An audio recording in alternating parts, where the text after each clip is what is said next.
think I'll just stand here because it's an intimate group, so we can talk to each other a bit with this event. Hello.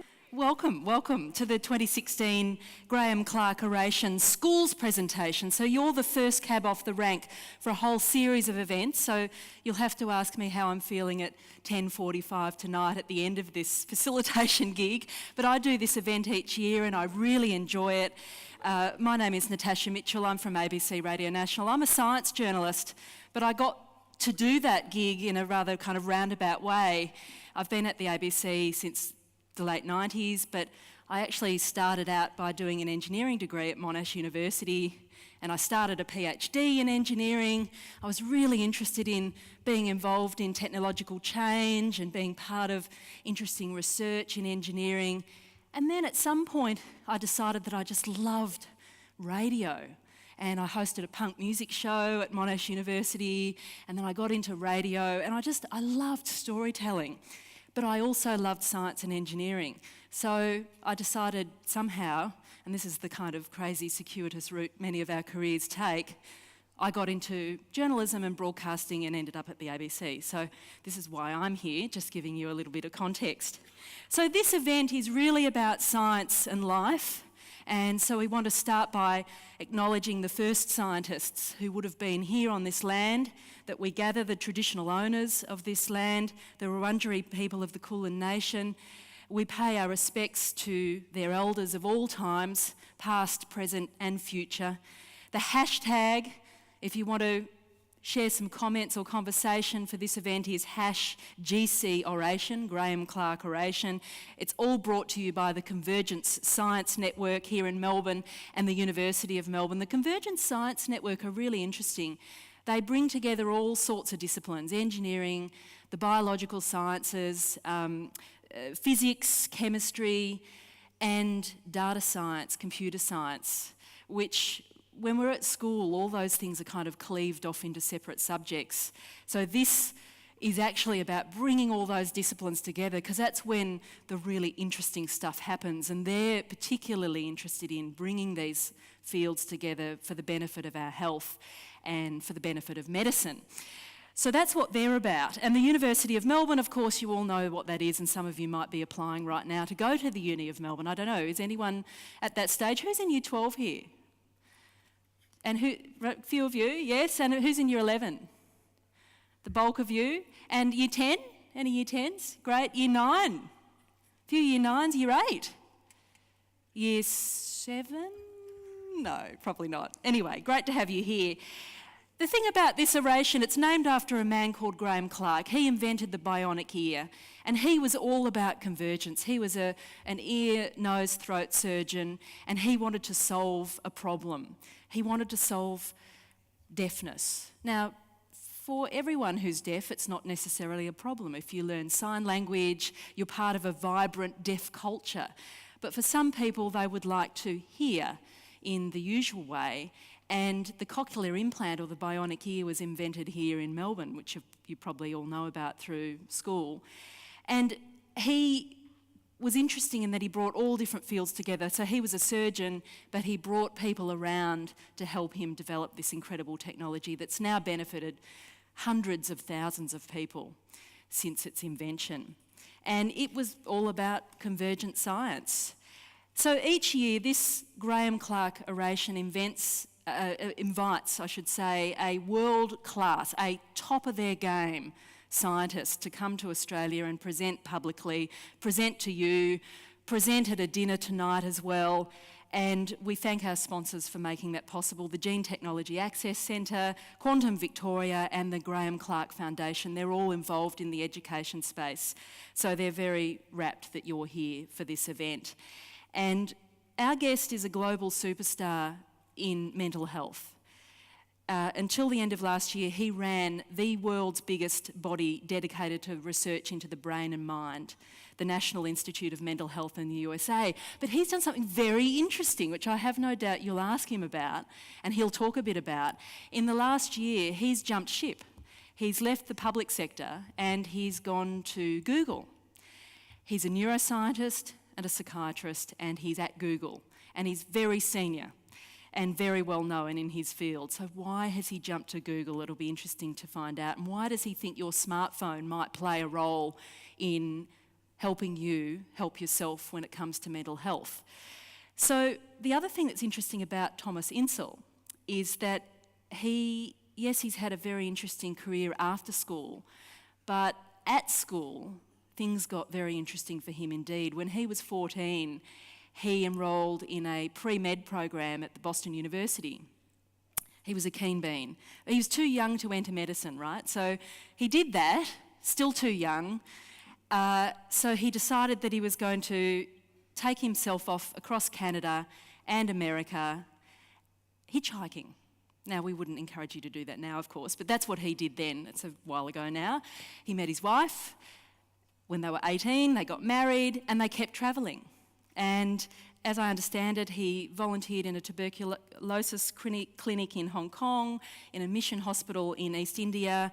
This is all in his teens, into his 20s, I think, or late teens. And then he studied at university. So he's an adventurous spirit, and you might have some questions about that too. He's led incredible research on the love hormone, oxytocin, on maternal behaviour, on autism, a particular interest of his, on obsessive compulsive disorder. He's headed a primate research group for some years, so much else. He's won copious awards, and he's going to come on stage, present some of his ideas, but ultimately what this session is about is you asking questions. So we really want you to be involved. We've got 2 roving mics. So get ready to just let it rip with one of the world's absolutely top scientists in the mental health arena. Can you welcome to the stage Professor Tom Insel? Thank you.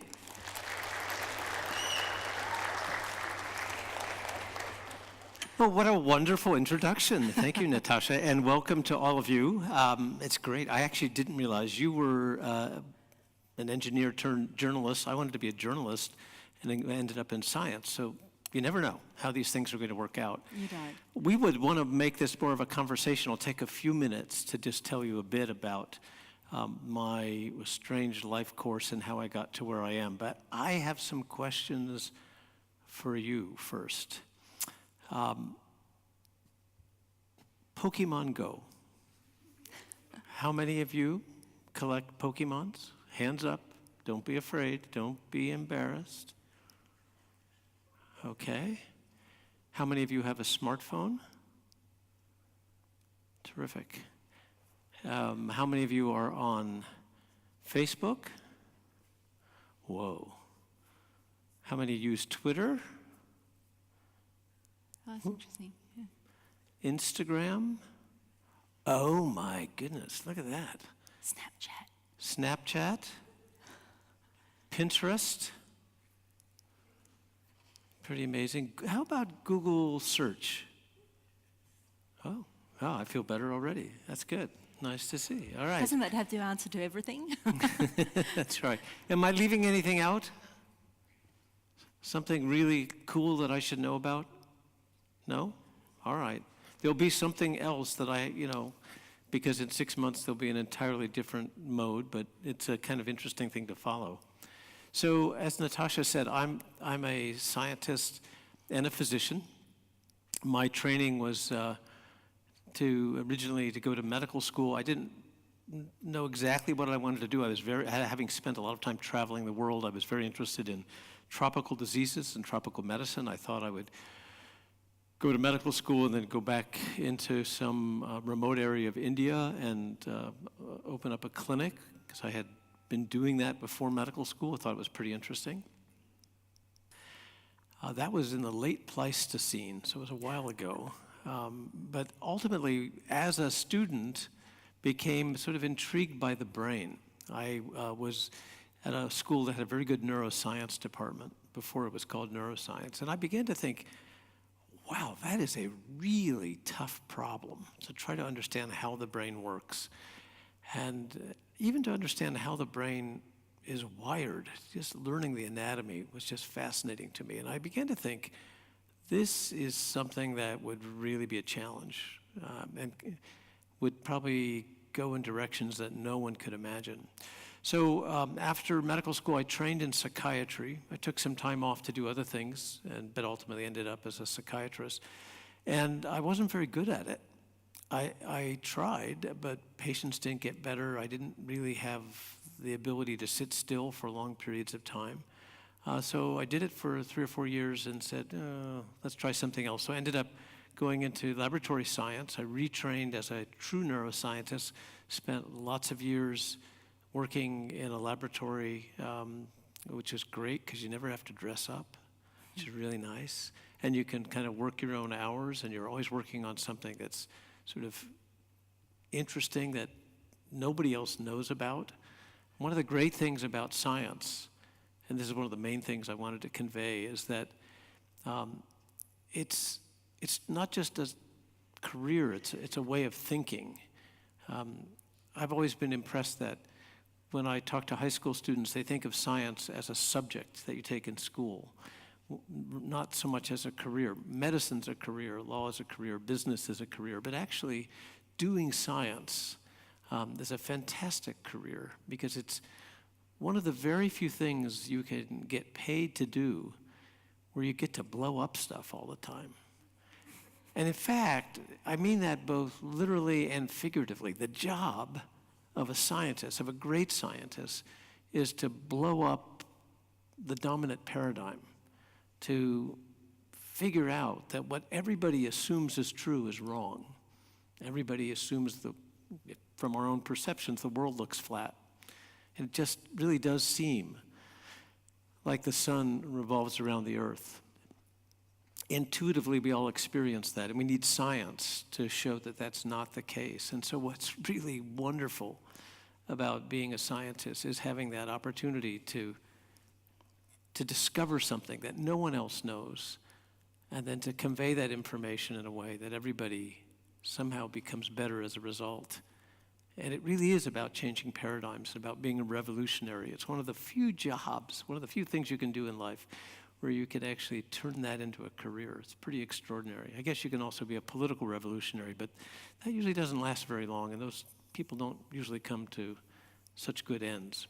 Anyway, I did that for a number of years, and I found that at some point, while this was really interesting and a lot of fun, I was beginning to think that I wasn't really having an impact on the things that I had gone to medical school and had originally been interested in, which was trying to reduce human suffering in some way and trying to figure out what we could do for people with severe depression, anxiety, schizophrenia, people who were thinking about suicide, people who were just feeling hopeless and helpless because they had a really bad brain disorder.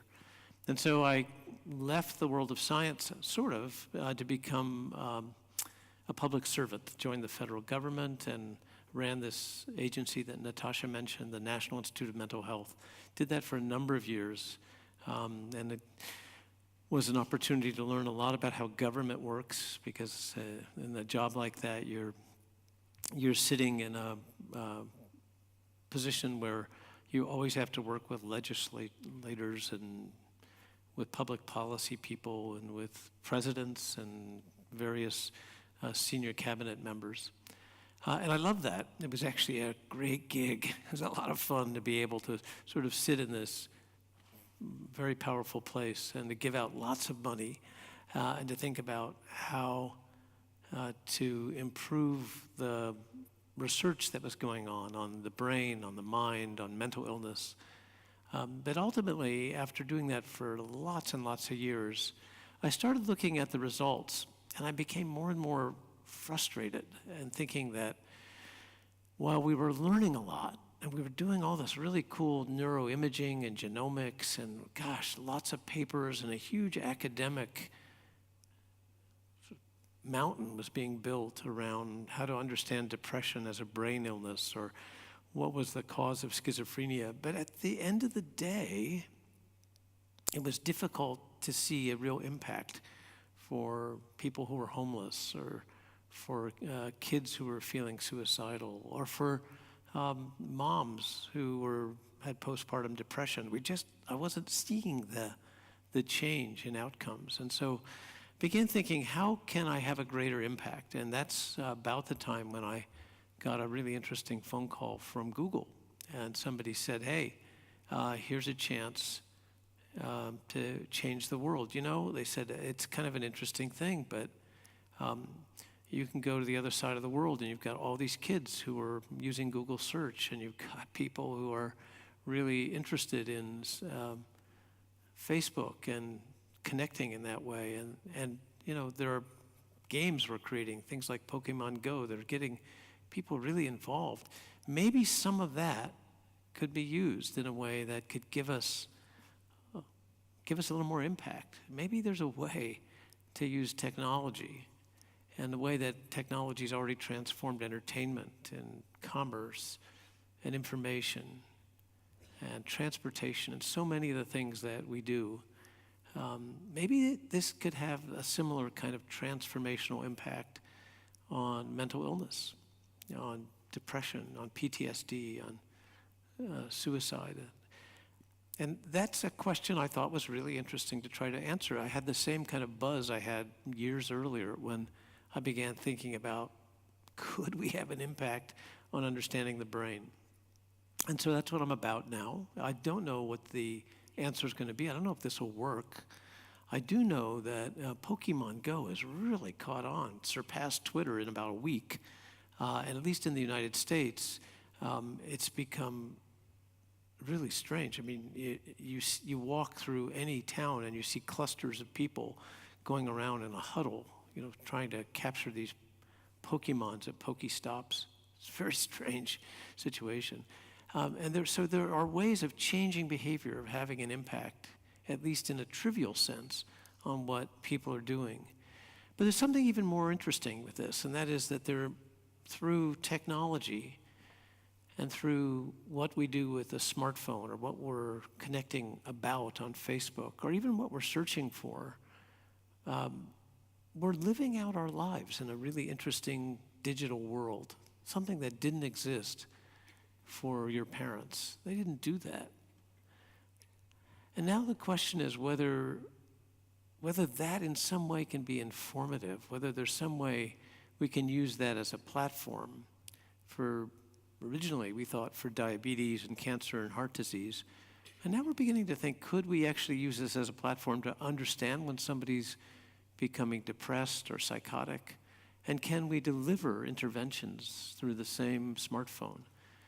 Just at the moment when somebody needs that, at 3 a.m. or on late on a Sunday night, there's an opportunity to reach people, to provide access, to provide a high quality of psychotherapy, if that's what people need, or a high quality of information. So it's a very interesting time. I don't have any idea whether this is actually a solution for a set of really hard problems, but it is a fascinating opportunity, and one that I think will be a lot of fun to explore. And it's, without question, a world that's changing very, very quickly. And by the time you finish high school, for some of you that'll be this year, this coming year, some of you the next couple of years, we'll already have a whole new generation of tech. And by the time you finish university, there'll be another generation. And what is so amazing is not just that this is changing so quickly, but that any of you could be part of the change. What's fun about working at Google is that we're surrounded by people actually not much older than you. The average Googler, we call them Googlers, or when they're new, they're called Nooglers, are people who are usually in their early to mid-20s. And they come there because it's an opportunity to change the world and to try to create something that will be used by 1 billion people. In every case, whatever we create like that, we give it away for free, and we make it open source, because we've learned that if you want to create something that is going to have value, you have to scale it and make sure it's used by a lot of people, and one way to do that is to make it free. Anyway, it's an interesting time, lots of possibilities. Maybe we should have a discussion. Yeah, let's. I'll kick off, and then we've got 2 roving mics, and fair game, you can ask anything you want. Let's just take that smartphone as an example, as a therapeutic tool. And someone might turn to their phone in the middle of the night for psychotherapy. Is that therapist a machine or is it a human? Yeah, there are a bunch of different apps that have been developed through different companies. People are experimenting with using bots for therapy. It doesn't work very well. It's really difficult to do. So the way it's usually done by most of the companies, Big White Wall or Seven Cups or any of the ones that have this kind of online therapy available at any time, is through coaching, and it's other people. It's a very interesting process. So peer-to-peer. It's peer-to-peer. You go on because you have a problem. You got dumped by a boyfriend and you're feeling desperate, and so you can go on to, let's say, Seven Cups or Big White Wall or any of these, and they're free and they're easy to access. And within a couple of minutes, there's somebody else who's responding to you. And within a few hours, you're responding to others. So it's not just that there's someone there to listen to you, but you're expected to become part of a community that reaches out to others. And very quickly, there's a source of support, but also a source of engagement and a feeling that, my goodness, as crappy as I feel, I can turn that around and use that experience to help somebody else feel better. And that's an amazing use of technology, which I don't think any of us could have foreseen 5 years ago. So you were partly inspired by, because the same team at Google have developed a contact lens that you put in your eye and it detects insulin levels, which then tells an insulin dispenser to dispense it. Sort of. Is So, that yeah, right? it's For actually diabetics. quite cool. I mean, the idea is that for people with diabetes, we want to be able to monitor their blood glucose moment to moment so they can get very good control. If they can't use their own insulin or they can't create their own insulin, they'll have an insulin pump. And the question is always, how do you control the pump? So the idea is that you have a contact lens that has a glucose monitor built in, along with a Bluetooth transmitter and a battery. And these are all very tiny, but they fit inside the rim of the lens. Your sugar goes up, it sends a message to your phone. The phone, in turn, sends a message to your insulin pump. And you have a closed loop that allows you to get this moment-to-moment control. It's still experimental. We're still trying to develop this so that it works a little more precisely. But what an amazing opportunity to use a device like that for diabetes. The question, of course, is whether could we develop the same kind of closed-loop system for depression?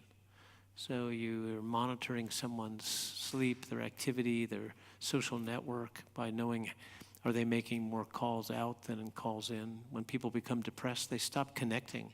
They become very socially isolated. They may have calls coming in, but you don't see calls or texts going out. They stop posting on Facebook. They may even stop charging their phone, which is a real problem for us. But at that point, you have a signal that somebody's mood is changing. Perhaps they're beginning to contemplate suicide. And so the closed loop part of that is to be able to provide this person with instant messages at a time that it really matters, with recommendations of things that can help, encouraging them to reach out, and even providing them with the skills they would need, what we call cognitive behavior therapy, which is a very well-researched, evidence-based intervention for depression. All of that's on a phone. You don't have to call up and make an appointment and go to a clinic and wait for 6 weeks to see somebody. So it's a new day. It's putting a lot of, it immediately comes to mind, do I want my phone to be basically putting me under surveillance? You'd want to kind of sign up for this, wouldn't you? Yeah. It's a really great question, and it's one of the reasons I wanted to talk to this group, right? Because people my age are freaked out by this idea, even though, in fact, your phone is doing this already. Your phone company knows where you are at every moment, right? They're tracking you. That's how the system works. So they know when you've made a call. They know where you've made the call from. They know what cell tower is involved. So you're always being tracked. But we never know that. And most of all, we never use that for any beneficial purpose except for the company to bill you, but it's not information that you can use. So the question really becomes, is there a way to take the information that's already been collected and transform it in a way that you see it, you control it, and you can use it, instead of having somebody else see it and use it for whatever reason they may want to. Now, it is the case, I think, that for people of my generation, that still feels really creepy.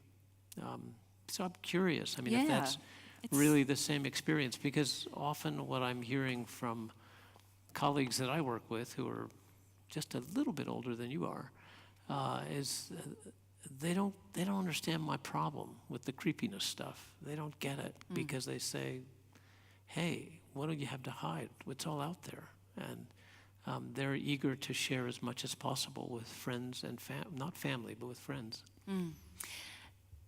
Put your hand up, or, someone's got to get started, so be brave. And you're in Year 12, so I fully expect you to participate in this conversation. So any questions or comments so far? What about the issue of surveillance? Up the back, thanks.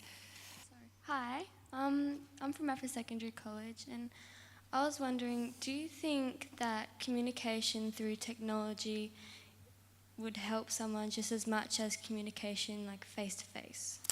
That's a great question. It's the question, really, isn't it? Yeah, and I was pretty convinced that it would not. But people have looked at that empirically. So they've run these very carefully controlled studies to try to compare, kind of a horse race, what works better, face-to-face or using a phone. And it's not clear that one is necessarily better than another. Now, mind you, there are people who really do need, for whatever reason, the face-to-face part, because they need to feel that kind of social connectedness. But there are a lot of other people, some who actually have a disorder we call social phobia, who will just never seek out face-to-face support of any kind. It's the only way they will get support. And the fact is that for many, many people, the idea of getting mental health care is heavily stigmatized, even more heavily stigmatized than the disorders themselves.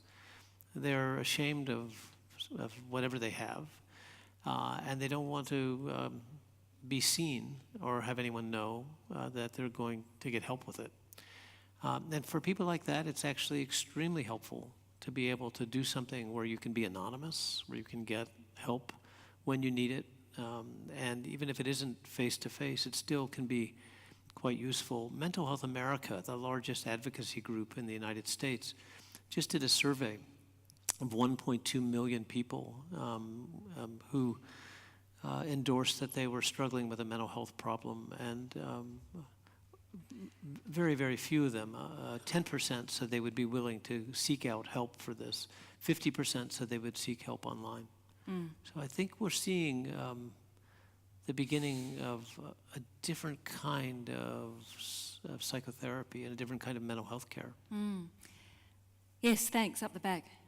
It is interesting, though, on that there's been interesting studies around Facebook and that kind of social interaction that we have on Facebook and other social forms of social media, and some work seems to suggest it can make you feel more isolated. Even though you're kind of watching this sort of social spread of everyone's lives before you, that can actually make you feel more lonely, more isolated, more depressed. It's a good question. We've got lots of Facebook users here. We should find do. out whether that's an experience people have had. Yes. Thanks. This isn't really on the topic of surveillance, but I just want to get your thoughts regarding on the new program that Apple have actually released quite a while back, actually called Apple Health, and it's on everyone's iPhone. And I just want to hear your thoughts on how that's been beneficial towards your work as it collects major data from quite a significant amount of people. I just want to get your thoughts on that. Oh, it's way cool. I think they're doing a great thing. And so Apple is, they've got a different culture than Google. It's really interesting. You've got these two huge companies that are sitting about 5 miles apart in Silicon Valley. Apple's very disciplined and focused on products. It's a product company. It makes really cool stuff. And Google, where I work, is is pretty undisciplined. It goes in every which direction. It's really hard to know what it is they don't do. They're into everything in one way or another. And both of them have been very successful, but doing different things. The health app and the research kit and all these things that Apple has developed, I think are really kind of brilliant in being able to give people the sensors and information about their own health, and the possibility of also getting people more involved in research. Where I think it's limited and where they could go further, and they'd like to, and they probably will, is that on the research side, they've linked to academic sites. So they've said, hey, would you like to be part of a breast cancer study? If so, here's where you can sign up. And you can do this because they have a consent form that is part of the Research Kit platform. And you can use HealthKit to upload the data.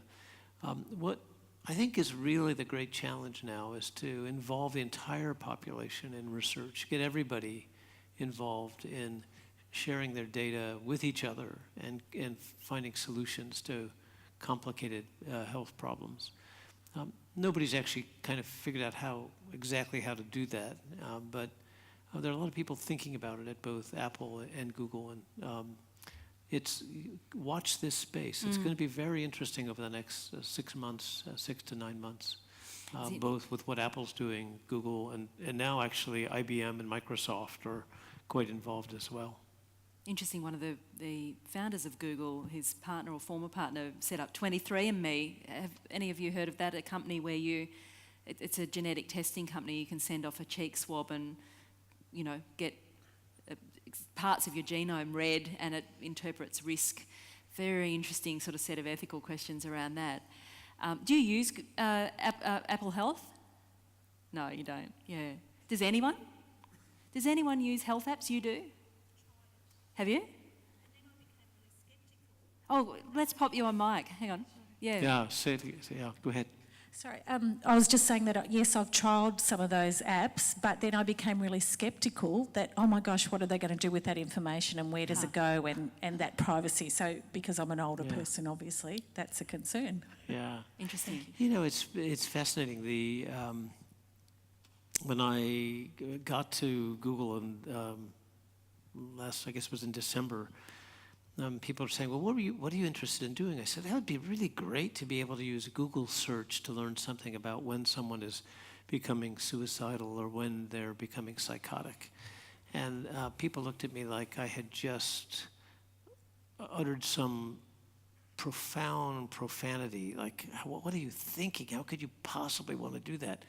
It's absolutely taboo within the company to be able to use search data, for instance, on an individual basis for to answer any question whatsoever. I suppose it's used in some area of marketing, but certainly not for health.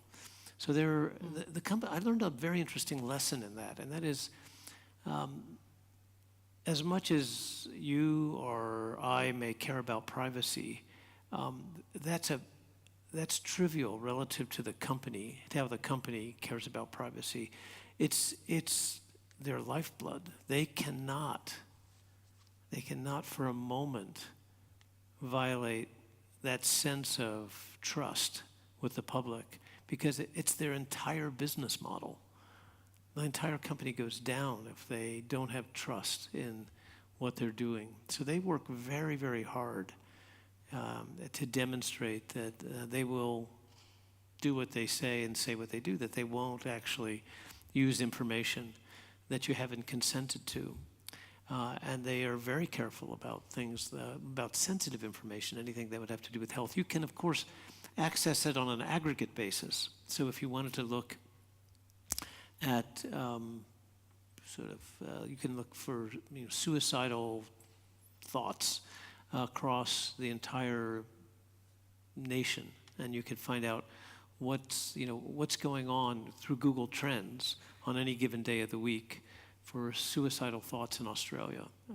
But you can't do that for individual data. They're very, very sensitive about that. And some people would say way too sensitive, but nevertheless, that's where their business model resides. Yeah, interesting in the context of the Australian Census recently. Who filled out the census? Who's filled out the census so far? Who hasn't? Did your house fill it out? Did you know if your house filled it out? I mean, that was really interesting debate about privacy. Questions? There's one in the middle and there's one at the front. Thanks. Hi, I'm from Maffra Secondary College, and I was just wondering, do you consider or believe that having a piece of technology close to us at a constant is going to have a negative physical impact on our mind, sort of thing, Yeah. So, unpack that a little bit. So what are you thinking? Yeah, tell us more. What are you thinking about? What would be the... Well, You mean physiologically? Yeah, I don't really know anything about it, but sort of radiation and whatnot. Right. So the cell phone and cancer Yeah. question, That's been looked at pretty... Or other possible impacts. Yeah, it's been looked at pretty carefully. I wonder this when I go to sleep with my phone Yeah. far too much. Right. When people have looked at that, it's been hard to find a link. And it has been looked at. There were some initial reports, and you can find that if you Google them. But in fact, none of that's been replicated. So there's not a shred of evidence that I know of that there'd be a relationship between cell phone use and any increased risk for cancer, heart disease, diabetes, anything else. The one place where it really does bother me, though, is that the sort of breakdown in social norms. I'm staying at a nice hotel near here, and at breakfast this morning, someone just picked up his phone and started blasting this loud conversation with his grandson or someone, and it was just so obnoxious. We have to get to a point where we're a little more sensitive about how we use technology and how it affects other people. That's for sure. That's interesting. Over here, thanks. Hey, I'm from Mount Aaron Secondary. One thing just in regards to what was said earlier about the cell phones, that was the only thing that actually has been proven to cause physiological harm in terms of radiative effects is gamma rays, which has effects on the genome sequence, which causes cancers. Phones work on normally the radio spectrums, so that has no physical effect on the human body. Other than a localised heating. Yeah, basically. Now, what my question is what's your opinion on technology-based social surveillance, such as the NSA? Yeah, so the question is about using technology to find out, for security reasons, or... Yeah, I don't know actually very much about that. Since I'm part of a health company, we actually don't deal with issues of security. I've been told that it's very easy to activate security systems by typing specific kinds of things into Google search. I've never wanted to test that out. Yeah. I wouldn't recommend that you test it out either. But apparently there is some sort of a filter to pick that up. And I'm not sure who's picking it up. I don't know that it's whether it's Microsoft or Google or any other company. I don't know how that's happening. For our little company of Verily, it's really pretty focused on cancer, heart disease, diabetes, and mental illness. And outside of that, we don't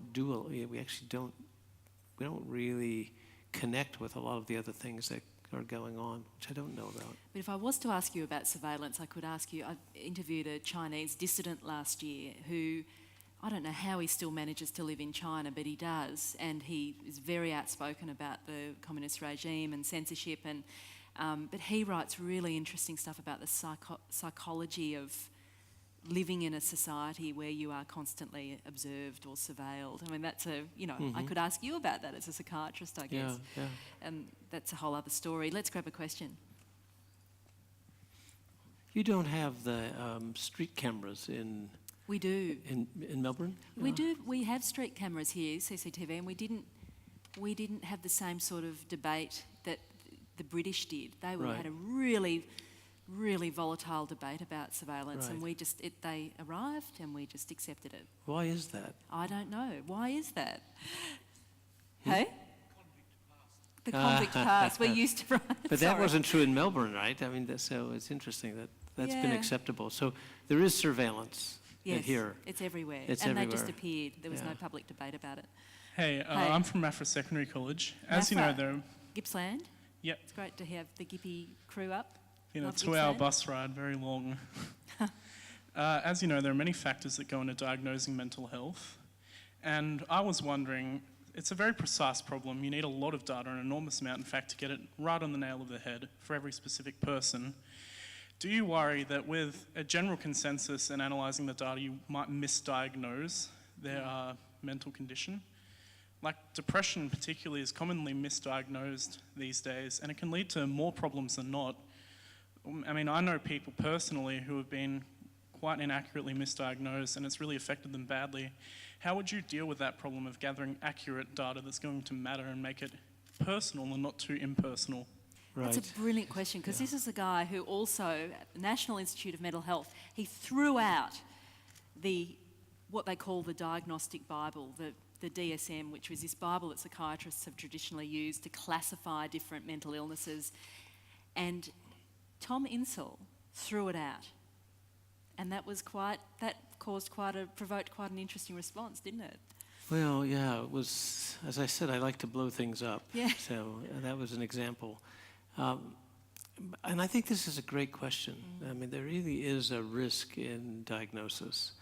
And to be clear, diagnosis in psychiatry is not quite the same as diagnosis in cardiology or in oncology. We don't have the so-called biomarker that can validate whether you have depression or you don't. And even more troubling to me is that depression is many, many different disorders, some of which require very aggressive treatment and some of which don't. We don't have the words yet for that. We just have this one single term, which is really unfortunate. So, And depression emerges through complex life experience as well. it's a combination of things, right? So you have often a temperament that sort of sets you up, which could be genetically encoded. You have a set of experiences that act upon that foundation. And then you have a range of outcomes, some of which are pretty negative. I think that, your question is, are there people who get misdiagnosed and then the diagnosis does more damage than benefit? And I suppose that does happen. I guess it really depends on what you do with the diagnosis and whether this becomes an end in itself to label someone, or it becomes a way of getting somebody the help they need. And sometimes that help they need, again, doesn't necessarily mean a face-to-face interview or hospitalization. It could mean lots of other kinds of interventions that might be useful. So I think it's probably, at this point, maybe more important to figure out what the treatments are than trying to label what the problem is. You really focus on how do you get somebody something that will help them for whatever it is that they're struggling with, and whatever we may happen to call it. And I suppose this is really a work in progress. I don't think we're at that point yet. We just don't do very well at this point for people who are struggling with any kind of mental issues. We need to get much better. And Australia, I have to say, is probably better than most of Europe, and certainly much better than the U.S. In what way?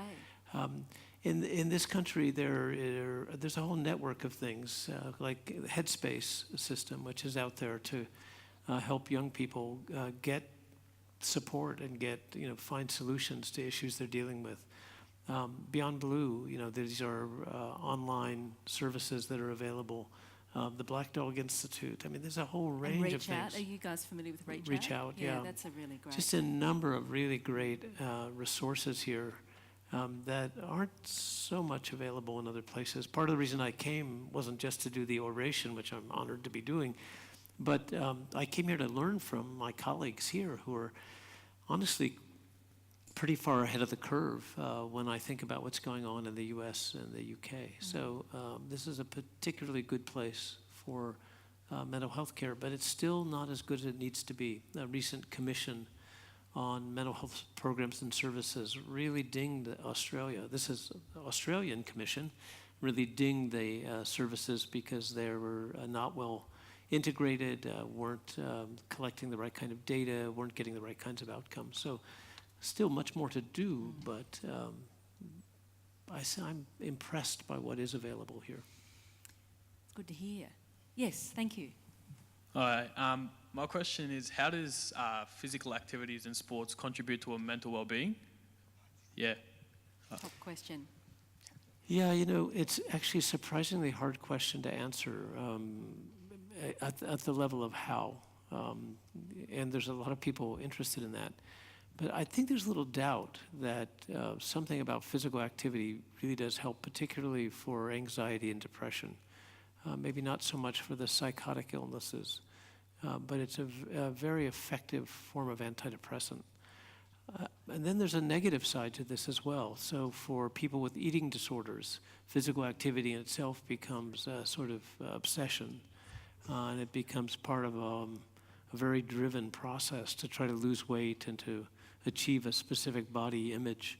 And it really can become part of the disorder. So it's like anything. It can be of great benefit, or it can contribute to the problem. Hasn't there been really cool work looking at exercise and the growth of neurons in the brain? Yeah, there's an association between the two. It's great if you're a mouse. That's right. Yeah. It works. Lots It's of mouse really running around interesting. wheels. When mice run or rats run, they do show more neurons being born, particularly in the hippocampus. But and that actually happens when you're on antidepressants as well, where you get more neurons being born in the hippocampus. Which is involved in formation of memory. That's right. It's involved in formation of memory. It's involved in probably a bunch of things, but it does seem to be an essential part of recovering from depression, is this surge, this burst of new cells in the hippocampus. Whether that's the way that exercise works or not isn't really been shown. It's a great question, and it's a possible model. Any other questions? Yes. So my question is Google doing anything with this research to people who don't have such ready access to the technology? So, for example, people in developing countries or the elderly, does Google have any, do they have any connections doing that? And also, are they doing anything outside of America? Yeah, great question. Yeah, let's come back to that. Okay. I'll write some of them down. I know there's Google headquarters in Australia. Yes, next question. We'll whip around and get a few in a row if that's all right. Yeah. Just so I can, because we're pretty much at the end. Hi. Yeah, when diagnosing mental illnesses, do you ever use devices like brain-computer interfaces or electroencephalograms? Great. Anyone else? Yes, there was another one over here. Yeah, great. From Mount Aaron College, I'm wondering, how do you think that technology will help? Because I work quite a bit with special needs children. How do you think that technology will help with Asperger's and autism in particular? Cool. Okay. Great question. All right. All sort of linked in a way. Let's start with the access question. Yeah, access. Great question. So outside elderly, developing countries outside of the US. Right. So first of all, it's worth remembering that there are smartphones have become pretty ubiquitous. Not throughout the entire world, but when I travel, I'm always amazed to go places where people have phones, but they don't have running water or even regular electricity. It's incredible how far and wide they have become. They're 2 billion at this point at the last count. So that's about 1 for every 3 people on the planet. That's pretty good. It's growing very, very quickly, particularly in South Asia and in parts of Africa. Now, the question is, do they have internet access? And if you wanted to lay fiber through that entire part of the world, that would take quite a while. So Google has launched a project called Project Loon. And the loon comes from the word balloon. And what it is they're balloons that are launched, and there are actually some now in Australia. I just read about this last week. That will beam Wi-Fi, will beam internet services down from essentially the stratosphere. So they sit up pretty high. You can't see them, but there's 100 of them over southern Africa to provide internet access for 1 billion people in Africa. As I said, we do these things for free, but part of it is also to increase the number of people who are connected. And ultimately, these become markets for people who are interested in internet commerce. So it's a very interesting new opportunity for getting the world connected in that way. One big global Wi-Fi hotspot. Yes, that's right. In the sky. So you had a second question. So there, the which other was about, question, that was about whether the work's happening outside of the US. Yeah, so we're in about, I think, 50 countries. There's a big office in Sydney, but Google's, it's like Apple and many other big tech companies. We're really global. And I should also say that many of the people who work where I work, which is in Mountain View at the headquarters, they are from everywhere. In our own little office, we have people from Melbourne and Sydney. We have people from all the different parts of India that you could imagine, from China. I mean, it's really a very global company, and always has been, almost from the get-go. Our CEO grew up in pretty severe poverty in south of Delhi. So, and he's now running the company. So, right. Amazing. So the next question was using tech tools like brain-computer interfaces or brain-machine interfaces and EEG, electroencephalograms in the diagnosis of mental illness. Huge amount of interest in that, and whether it's neuroimaging or EEG or some sort of brain-computer interface to look more carefully at brain activity. But so far, it's not ready for prime time. It's really a very interesting research question. But we haven't found those signatures yet that can help on the diagnostic front, though lots of people are still looking for that. And what if you never find them? I mean, maybe they're not there. Well, I think the reason we don't find them, maybe it's a much more diffuse experience than is measurable. I suspect that it's actually not diffuse. I think my guess is that it's a very discrete circuit. It's like an arrhythmia for depression or OCD or PTSD. And the problem often is that the tools we have aren't really not sensitive enough. That's one possibility. The other is that there are lots of different circuits involved with depression, and you're not going to find the same abnormality in everybody with that label. It'd be like looking for the throat culture being positive in everybody with a fever. You have to figure out this on a much more individual basis, and we haven't learned how to do that yet.